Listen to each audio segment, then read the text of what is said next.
Your employer, I'm Sheila Amparo. I'm 46 years old. I'm married. I have two sons, the age of 26 and 21. I'm working experience in Singapore almost 2 years to taking care of children and newborn baby. I also have experience in Hong Kong in 4 years to taking care of children and elderly. For household chores, I can do cooking, cleaning, ironing. If have a baby in the family, I can take care the baby like change diaper, feeding the baby, and cooking the food for baby.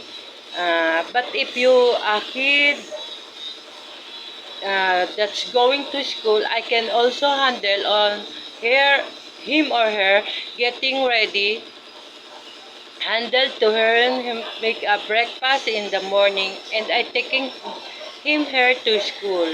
For my personality, I'm a honest person and also easygoing to person, friendly, also a lot of patience in children. Also, I am a mother.